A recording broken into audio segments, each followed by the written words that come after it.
Hello, everyone, and welcome to Schwab Coaching. My name is Cameron May. I'm a Senior Manager of Trading and Derivatives Education at Schwab, and this is Advanced Charting Techniques. And today we're going to be taking a look at a technical indicator, adding maybe a new technical tool to our toolbox, but I think it's going to be familiar to some, not so familiar to others. It's one that's used for trading extremes, and it's called Bollinger Bands. We're going to be talking about 3 different ways that a trader might trade using Bollinger Bands. Should be an interesting discussion. Of course, we're going to be looking at existing trades. We're going to be examining the markets. A lot to cover, but before we get to any of that, though, let me first of all say hello to everybody who's already chiming in out there in YouTube. Hello there, Adam and Mark, Jay Richardson, Austin, Ocean Life, David, Chris B, Greg, everybody else, Speak Truth. Thanks for joining us week after week. We really do always appreciate your attendance and your contributions to these discussions. If you're here for the very first time, I want to welcome you as well. And if you're watching on the YouTube archive after the fact, you can certainly enjoy that presentation, but be aware that you're invited to join us in the live discussion. If you'd like to be here, this is a Friday webcast series. We kick things off promptly at 1 Eastern time. We'd love to have you here in the live stream audience. And also, as a special treat for my live stream audience, I have my very good friend, James Boyd, hanging out there in the chats. James is going to be addressing any questions that I can't get to just during the natural flow of the presentation, as long as they relate to technical analysis, or as long as they're not too far off topic. James is there to pick up the slack for me if I can't answer your questions for you.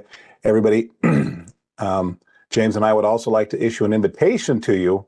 If you're not following us on X, and if you have an account on that platform, give us a follow. It's the best place to connect with your favorite presenters in between the live streams. You can find James there on X at James Boyd CS. You can find me there. My handle is at Cameron May CS. But let's get right into this. And of course, as we start to talk about trading, we need to be aware of the risks associated with trading. So bear these important disclosures in mind. The information here is for general informational purposes only and should not be considered an individualized recommendation or endorsement of any particular security, chart pattern, or investment strategy. Schwab does not recommend the use of technical analysis as a sole means of investment research, and investing involves risks, including the loss of principal. Right? So, with that accomplished, let's turn our attention to the charts, and I want to start off with an agenda for what we're going to be covering in our 40 to 45 minutes today. First thing that we're going to do is take a look at what's going on with existing positions.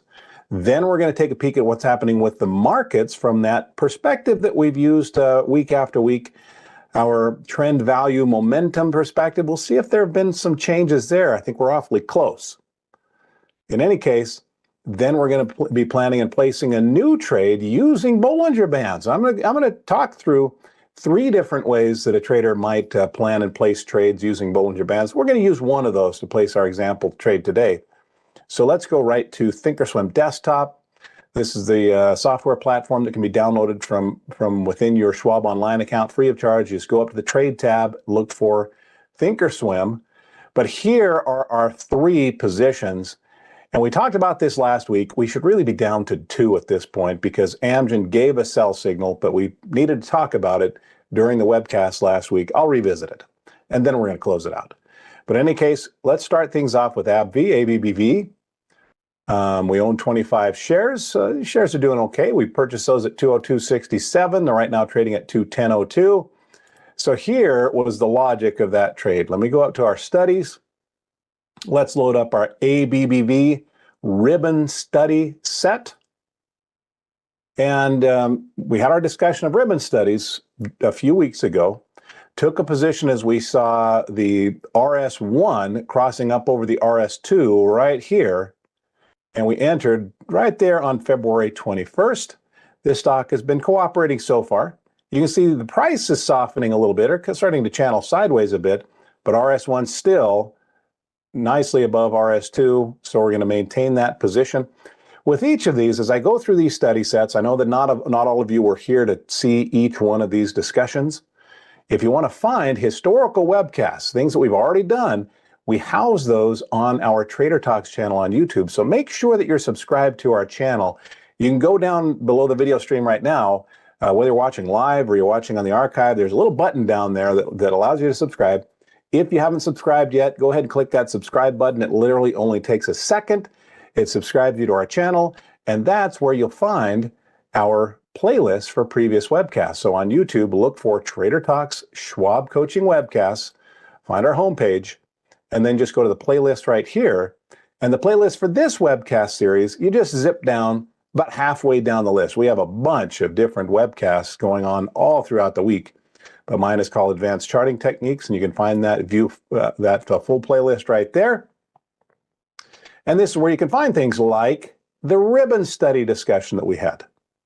And you can see the logic of the entry on this AbbVie trade. Okay, but in any case, we're going to leave that one to work. That takes us to Amgen. Now, Isaiah says, can you share the ribbon study script? It's not a script, it's just a study. It's found in the menu of studies right there on your charts. Yeah, Thea says the spaghetti chart. Yep. Yeah, it's a fairly busy chart, so it's helpful to understand how it's built, how it might be used, to unclutter it at least mentally that way. But Amgen, we own 15 shares. We bought those at $327.43, and we've been sitting on them for too long. I can state that unequivocally because there was a sell signal. Let's go look at this. When a trader trades, let me bring up Amgen here. The gap momentum is what we use to plan and place this trade. So if I go up here and let's just switch up our study set. Let's go to our studies, go to load study set. Here's our Amgen gap momentum. There we go. What we saw here was gap momentum. Let me zoom in a bit. About like that. That'll work. Yeah, we saw that our gap momentum had crossed up above, was holding above the signal line. We took an entry here, and let me zoom back out. This is interesting. Oh, I know what's going on. I think it's very interesting. I might have unintentionally changed something on this. All right. Yeah, in my preparations, I think I clicked the button here. I'm going to have to examine what I did after the fact. That's okay. But we took an entry here on a gap momentum, and then we would look for an exit. We actually received an exit right at the open of this day. So we should have been done. Trade should have been done in here, out there, small profit, and the stock's been pulling back. We need to close this out. Let me right click on Amgen. Let's create a closing order. Here's what I'm going to suggest. Because I kind of goofed things up, I must have in my preparations. I don't know exactly what I did. Going to have to figure it out. Go back to last week's discussion, and you're going to see some more details on that gap momentum chart.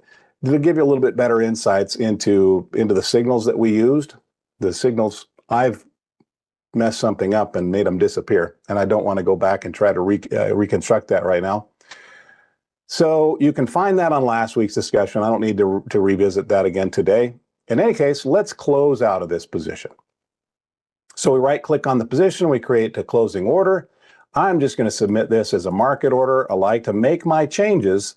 It's okay if they're automated changes and they happen automatically, as long as the automated changes, let's say stop and limit orders are placed during a webcast. I like those things to be captured on camera. So now you can see we're closing this one out. This will be on camera for future reference, but we're closing this out at the market price. Obviously, with market orders, there's a risk that we might not be thrilled with the price that we receive. Right now, the stock is trading for $313.44 and a half, $313.45, maybe. Doesn't mean that's what we're going to get. As we click confirm and send, there's going to be a reminder right down here. So Isaiah says, why are we closing out of the Amgen trade? Isaiah, it's because there was a gap M exit signal middle of last week. Wasn't even recently. It was actually 2 days after entry. We talked about it last week. I could have closed it out last week. We just sort of moved on. But I wanted to close out while the cameras are rolling. So yeah, go back and watch last week's archive if you want to see those signals. I've taken them off the chart somehow. When I get a moment when I don't have to do it while everybody's watching, I'll get it uncluttered. But in any case, with market orders, prices can change quickly in fast market conditions, resulting in execution prices that can be different from the quotes displayed at order entry. So we're not guaranteed that we're going to sell this for $313.44. It might be for more, it might be for less. There's not a commission on this trade, but there can be on some types of trades, but we're going to send this off. I know BLR says, oh no, a mistake. How is that possible? Yep, sometimes in my enthusiasm and my preparations, one little click, and if I were just making chart adjustments on my own, I could take the 30 seconds or a minute to sort of retrace my steps and figure out what I did. I don't want to do it right now. That might just be a distraction for those watching. In any case, we're out of that Amgen position. Done. Should have been out 2 days after entry. But that leaves us now with our Netflix position from last week. So Netflix, we bought it at 912. It's at 957, off to a nice little start. What was the logic of our Netflix trade? Let's go back here, not NFL. Let's go to NFLX. There we go. And let's go up to our study set. Let's load up the Netflix TVM strategy set. So with Netflix, we used the same set that we used to analyze the markets each week. So we're putting on this specific technical lens. Just to recap how the trader might use this, starts off, now I refer to this as the trend value momentum strategy set. Trend being measured by a combination of two triangular moving averages, two different trend lines. It's kind of a double smooth trend line of two different lengths on price. And for a trader who uses triangular moving averages in combination like this, they may look at a shorter term moving average. As long as that's rising above a longer term moving average, that may be a confirmation that trend is bullish. So with Netflix, even though it's had a rough last few weeks, the 50 triangular never slipped below the 100 triangular, and therefore our trader might have said, well, trend looks okay. Now, even within trends, there can be windows of opportunity where price may be a little bit more optimal than at other times. Now, it doesn't mean that we're guaranteed that the trade is going to perform after that. But yeah, a trader within, let's say, an apparently intact upward trend recognizes the stock will still go through in sort of a cyclical pattern, rising and falling, stair-stepping higher as it goes. And so the effort here is to try to get in at these lows at short-term value opportunities. So we have our value indicator. So we have trend up here, value down here, and then we'll make reference to this momentum indicator in just a moment. But with RSI, what the trader might look for is when we have an upward trend, an RSI that dips all the way down below 40 and then starts to rise back up above 40, that may generate a potential entry signal. It may be an indication that prices have come down for a while, but they're starting to show some strength that we might be near one of those cyclical lows. And you can see that's done a fair job in the past of identifying where those reversal points might be. In this case, we didn't quite get down below 40, got relatively close. So RSI dipped below 40 and rising. Our trend still appears to be intact. And as a matter of fact, we were trading right at the lower trend line here. And finally, the trader might look at a momentum oscillator, like let's say the MACD histogram, which again is looking at those dips and rallies in price. And they might here be looking for the momentum to take a deep dive into this bright red territory. And when the momentum shifts, as measured by the MACD, we move from a bright red to a dark red. That may signal that we're really getting pretty close to those lows. Maybe those lows are starting to put in. And so we had a combination of three factors: trend, value, momentum, leading us to take a position right here. And we're off to a good start. Look at how little a $40 move looks on Netflix. Yep, that's the way, those are just the proportions of this chart. It's the way it moves. So Louise is asking, what's the difference between a MACD 813.9 and a 1226.9? So really, Louise, it's going to be a relatively minor shift when we change both of the moving averages used in the construction of a MACD. But basically speaking, as with any technical indicator, when a trader is looking to speed things up, they may use smaller numbers in the construction of their indicator. When they want to slow things down, maybe generating fewer signals, and I suppose their hope there is fewer signals of higher quality. Now, time will tell whether that turns out to be the case or not with any given indicator, but longer numbers tend to produce slower signals. Now, the two that you proposed there, and I don't want this to become a discussion of comparative pros and cons of different MACD constructions, but the two that you've used there are actually going to generate relatively similar signals. But in any case, with our three indicators here, trend, value, momentum, we're in. We'll let this one go. Now, speaking of the trend, value, momentum, though, let's start to set the stage for the planning of a new trade for our paper money account. And each week we look at the S&P 500 through that TVM lens. And there's something very interesting for those traders who use this combination of indicators that may be starting to happen right before our eyes. Look at that 50 period moving average and that 100 period moving average. That 50 is as close as it's been to the 100 in how long? Let's take a look. Let's maybe go out here, set our time frame from a 6-month chart to maybe a year chart. We got pretty close back here, pretty close back here, pretty close back here. This is the closest we've been, at least 12 months. So does that mean that we are certainly crossing over and that the trend might then be in significant doubt for those that use this indicator pairing? Time will tell, but right now, not just yet.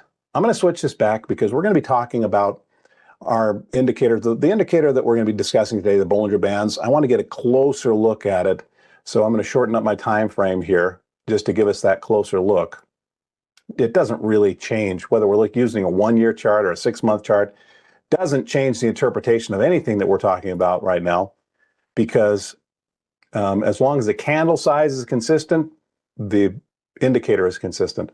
But this is really close. If we look at today's 50, we have a value of 59.82. Today's 100 is at 59.78. There's only a 4-point distinction on a 6,000 point index of the separation between those two moving averages. So they're awfully close. However, that's still bullish. That would still be typically bullish. Thais says, can we please check a weekly chart on the S&P 500? We can. Did you want to look at it through with the TVM? But our RSI still just above that 40. So value looking okay. Trend still there. Value still present. Momentum still strengthening bullishly. So this little, apparently small move to the upside may carry a lot of weight for these TVM traders. Now, it is interesting, and we noted this. We spotted this event here on RSI. Setting TVM analysis aside, some traders just look at RSI, and when they see RSI going one direction while price is going the other direction, that may be a sign that price is set to go in a new direction. So we had a sort of a bullish, what we'd call, a bearish divergence that was telling traders, use caution through here. And that just so happens that the markets have now confirmed that. So Thaya, what did you want to see? You want to switch over here to a 3-year chart? There you go. So what does it look like on a 3-year chart? Well, the 50-week is well above the 100-week. The RSI on that weekly basis almost got down to 40. You can see that it hardly ever does. Almost never. Even in a really strong, well, with the strength of the upward trend, that's what's sort of keeping it up out of that 40 range. And our weekly MACD has dipped pretty low. Last time it dipped this low, we started a rise. There, pretty good reversal points in all examples. So we'll see where this heads from here. But let's switch this back up. I'm going to switch this back to our 6-month daily chart. So with the TVM still looking bullish, and boy, I'll tell you, not every trader is going to see the markets this way. How many of you are thinking, I think this momentum that has dragged us down so far, maybe we're heading into a period of a little accelerated inflation, a little economic uncertainty. Could price go down even further on the S&P 500? Certainly could. Yep. But just looking at this through this technical lens, let's put ourselves in the shoes of a trader who has concluded, you know what, things still look bullish. So as I introduce this new indicator, I'm going to be looking at it through that bullish eye. Okay, so just so you know that that's going to be the backdrop here. This indicator can be used for bearish trading as well. I'm just going to do bullish trading today. So today we're going to be talking about Bollinger Bands. So let me come up here to our studies. Let's remove all of our studies, get a nice clean candle chart. Speak truth, you like that? Good, excellent. Let's bring up AON. And on this 6-month chart, I want to discuss this thing called Bollinger Bands. Go ahead and chat in. Let me know if you're familiar with Bollinger Bands. My guess would be with this audience that I have here this week, I know most of you. I would suspect a lot of you are going to be familiar with Bollinger Bands. Now, maybe you've heard of Bollinger Bands, never traded them. Maybe you've just heard the words and you don't know exactly the implications. And as a matter of fact, we've used Bollinger Bands as a starting point for the construction of one of our indicators in the past, the TTM squeeze. But today we're trading just the Bollinger Bands themselves. So let's add a Bollinger Band to our chart. And as I do, I want to set the expectation here. This is an indicator that's sometimes used by traders who want to trade short-term extreme moves, either from normal to the extremes or snapping back from extremes. So here's what I'm talking about. Let's go up, click on our little flask icon. We can just go down in alphabetical order to the B's, or let's type in Bollinger Bands. And we're going to choose this one. It's just plain old Bollinger Bands, not crossover bandwidth or %B. Let's add that to our charts and click Apply and click OK. So fairly quick recap of the construction of the Bollinger Bands. As soon as we apply these, you'll see that we're presented with 3 lines. We have a green line, a red line, and a purple line. Basically, the green line is where it all starts for Bollinger Bands. And that is, if we look up here, I'm going to try to point at it best I can. Right there, I'm going to pause my cursor. You'll notice it says Bollinger Bands in green. It says close, and then it says 20 minus 2, 2, simple. You see that? All right, so this is describing for us, as a little reminder, how this indicator is built. First of all, the green line is a 20 period, that's where the 20 comes from in that description, simple moving average that uses closing values to generate the moving average. So for, I would guess, a very high percentage of those watching this right now, this is going to be a very familiar indicator. It's a 20-day simple moving average. And right now, this simple moving average has a value of 398.51. Now, above and below that, so Ahisco, say you've never traded this. Yeah, a lot of you are saying yes, you're familiar with that. Professor Ken says where to find BBB or Bollinger Band with TTM squeeze. So if you want to see that TTM squeeze discussion, again, you can just go to our, let me do this path one more time. Find our channel on YouTube, Trader Talks, Schwab Coaching Webcast, and you can actually either go to my playlist, I've already shown that, or you could just come here and do a search. Let's type in TTM, hit enter, and there's my TTM squeeze discussion. So that's it. As a matter of fact, I think we had a more recent one. Let's find the more recent one. There it is. Looking for stocks with rapid move potential. That's really what our Bollinger Band trader is doing as well. Okay, but let's go back here. But our 20 period simple moving average acts as a center line, and the question it attempts to address, the question that the Bollinger Bands attempt to address is, well, if that if that average is literally average of price, closing prices over the last 20 days, how far does a stock or an index tend to move as it rises above that average or falls below that average before it reaches extreme levels? How far might it go before that band is stretched so tight and price might snap back? That is what Bollinger Bands are attempting to address. So what these upper and lower lines do is they implement something called standard deviation. Now, I'm not a math teacher. It's been a long time since I took, I'd have to go all the way back to my university days. My last discussion of this concept. But a standard deviation just attempts to capture a certain specific percentage of a data set. It's used in mathematics, it's used in engineering. When people need to know, okay, what's normal and how far away can we get from normal, they use standard deviations. So in this case, the upper band and the lower band are trying to capture over a 20-day period, basically, this is the way that I think about it. They're trying to capture about 95% of price activity. What's the significance of 95% for those that use standard deviations? Well, that's two standard deviations. One standard deviation is 68% of a given data set. Two standard deviations, 95%. Three standard deviations, 98%. So if I were to give you an assignment, look over the last 20 days and try to capture with a line, a horizontal line, 95% of trading. You might draw a line that looks like this. Well, if I go up here, I'm just going to use these as my cheat. Click there and go back 20 days. I'm sort of eyeballing 20 days. I might have gone back too far. Let's count 1, 2, 3, 4, 5, 6, 7, 8, 9, 10, 11, 12, 13, 14, 15, 16, 17, 18, 19, 20. It's actually that one right there. Okay, so there's 20 days back.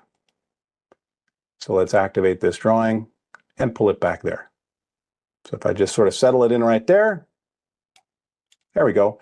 And then let's draw a line from that day forward to the lower band. I'm drawing an oval. I don't need an oval. Let's remove that one. There we go. Back to 20 days ago. And right here, those lines are really capturing about 95% of the trading data for the last 20 days. That happens to be two standard deviations above the 20-period moving average and two standard deviations below the 20-period moving average. So basically, that's how this is constructed. That's kind of nifty to understand that. But what does it mean to the trader?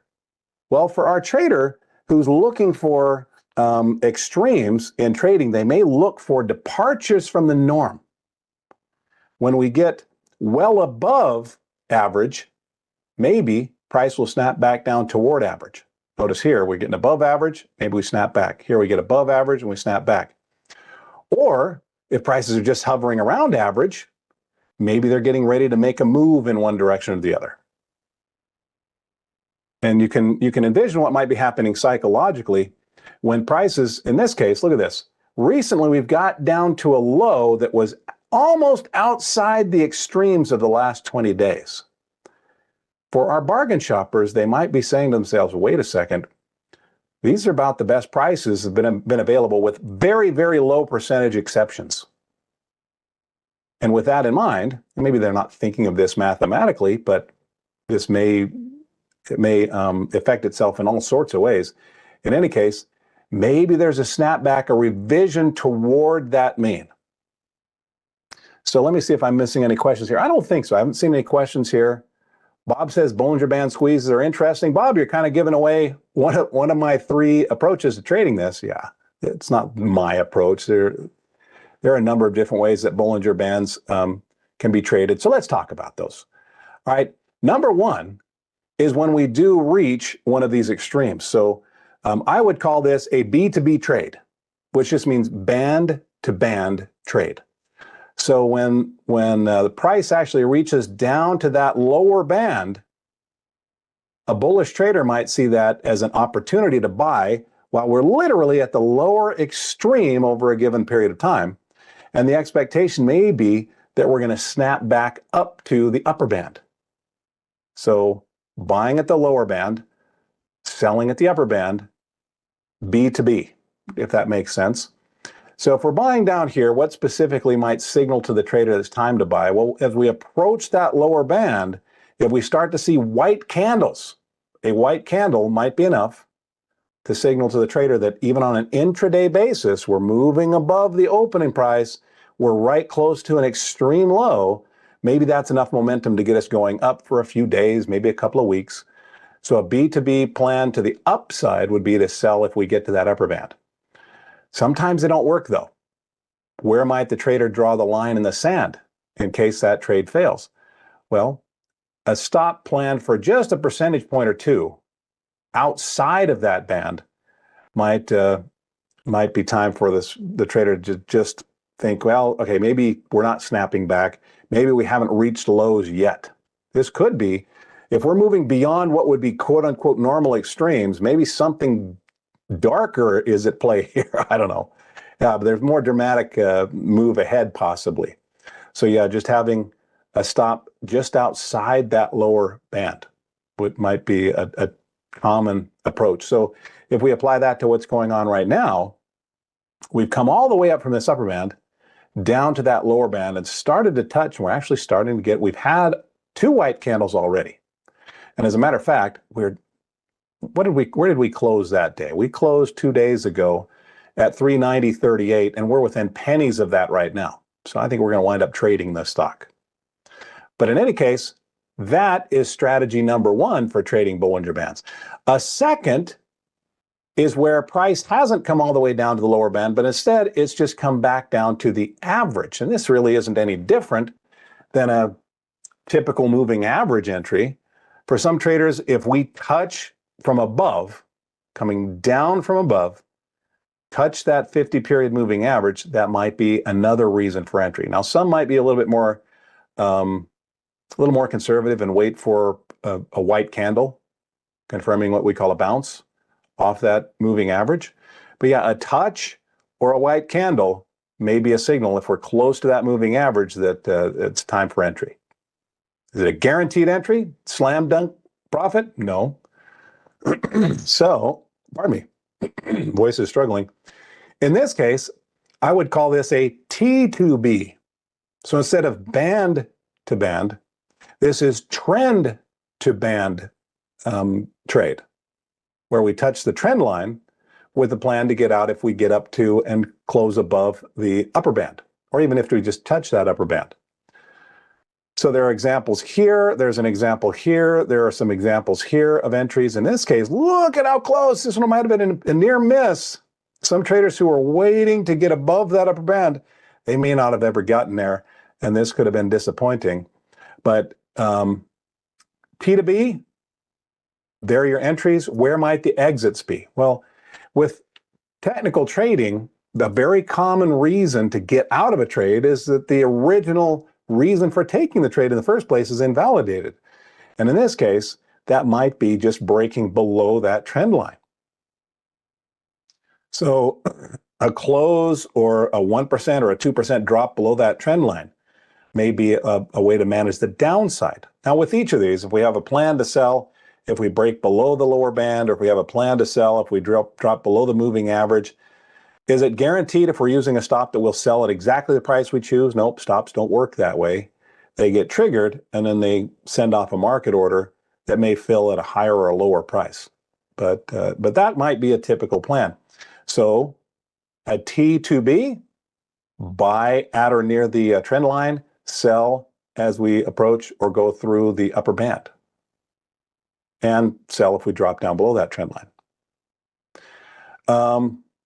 Stephen is saying 370 likely AON. Are you just saying, Stephen, 370 is your projection for where this might go?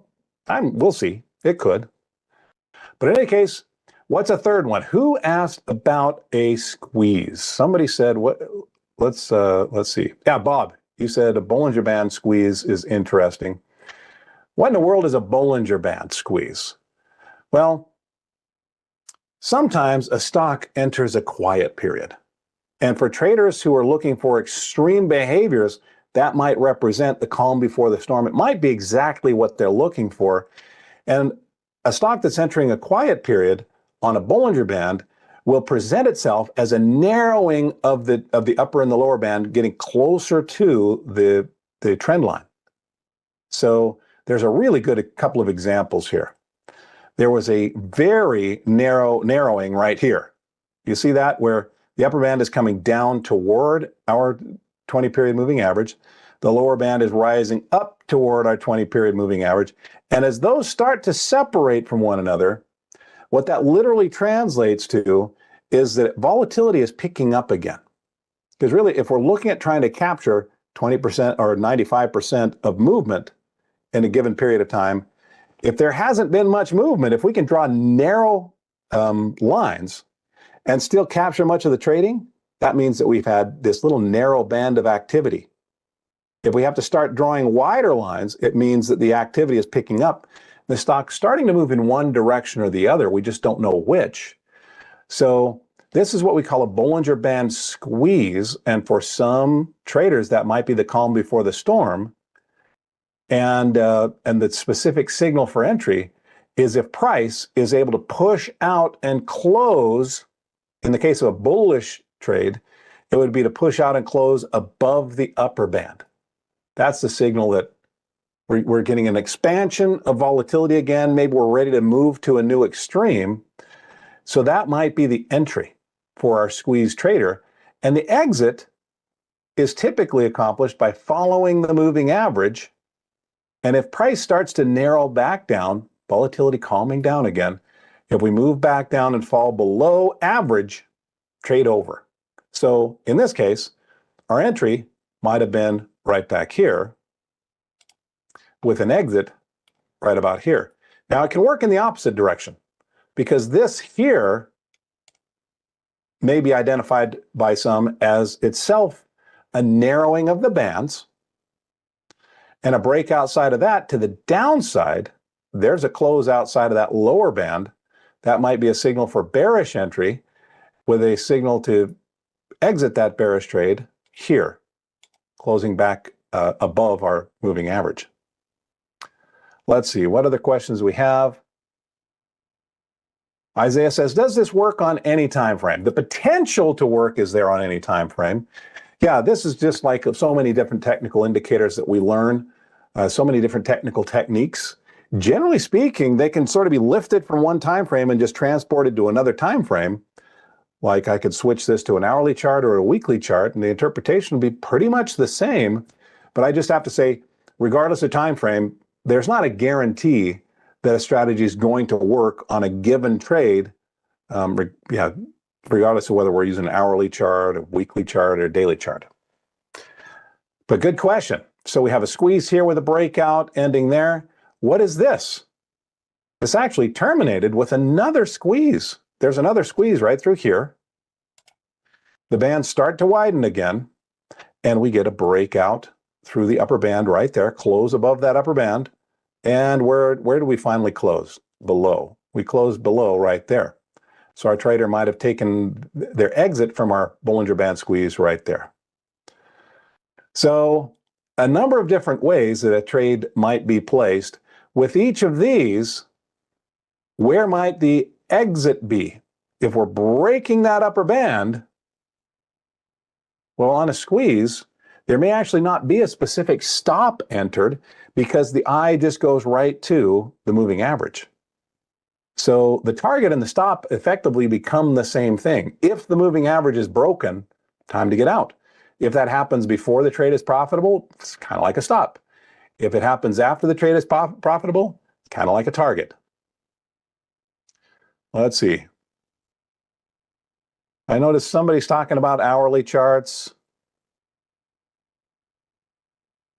That's great. I'm not going to go to an hourly chart just now, but could you put Bollinger Band width study on a chart? Bob, I'm not going to do a comparison of, there's a temptation always to say, well, how is this similar to that? The difficulty with introducing a new indicator, even if it sounds the same, is now I've got to spend a lot of time explaining how that other indicator is built. how it might be generating entry and exit signals, and then do a comparative analysis, and it's too much. So yeah, you'll see me typically just stick with one indicator. Okay. All right. Yeah, Stephen, my apologies. I'm not going to be visiting in sort of a cloud indicator or on cloud. Is that what you're saying? Anyway, but I do think it's time to place our trade. So we have this recent white candle right near that lower extreme, that lower Bollinger Band. Let's say we're taking entry, and we might think, oh, well, the entry signal was 2 days ago. We're way too late. I don't know, not really, because we closed 2 days ago at $3.90 and 38 cents. Right now we're at $3.90 and 24 cents. We're within 14 cents on a $390 stock of that signal.